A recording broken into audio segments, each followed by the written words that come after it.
71% of our planet's surface is water covered. Water is everywhere. It exists in the air as water vapor,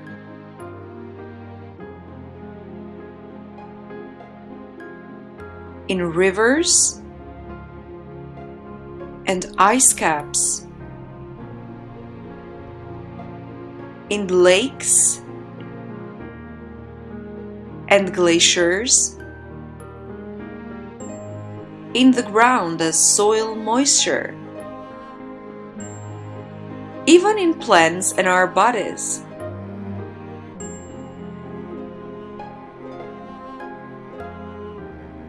You hang up a wet t-shirt and when you come back a few hours later, it's dry.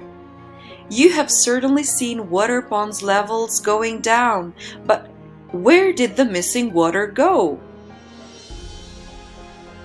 It evaporated. Some of the liquid water in the t-shirt or pond changed into an invisible gas called water vapor and drifted away into the atmosphere.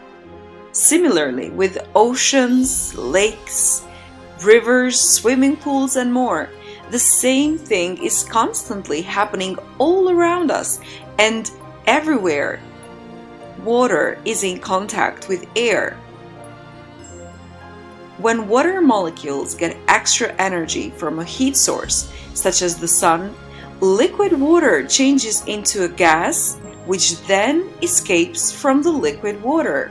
In the process of changing from liquid to gas, the molecules absorb heat, which they carry with them into the atmosphere.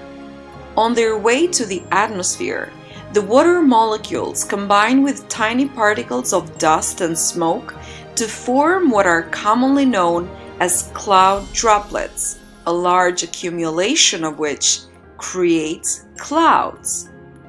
So, clouds are nothing more than condensed gases, or suspended particles and liquid droplets in the atmosphere. But not two clouds are the same. Based on whether they're close or far from the Earth's surface, they're classified as high clouds, middle clouds, and low clouds.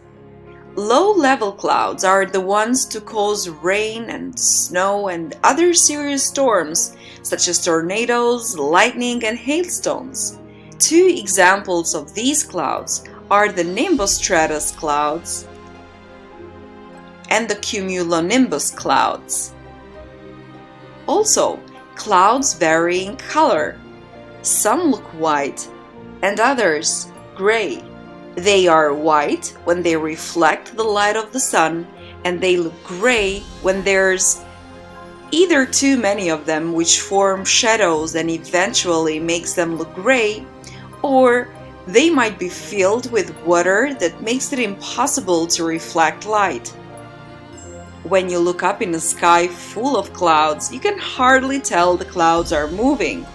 But did you know that clouds can actually move up to 190 kilometers per hour? Impressive, isn't it? So now we have condensed gases that have formed droplets. These droplets keep on condensing, causing them to grow, and when they get too heavy to stay suspended in the cloud, they fall as rain. This process is called precipitation. Rain is most definitely the most important and major component of this cycle and is responsible for depositing most of the fresh water on the earth. Often, rain becomes a runoff, which then flows downhill into rivers and lakes and towards seas. And this cycle keeps on repeating itself on and on and on, constantly nurturing planet Earth and creating the right setting for all forms of life to blossom.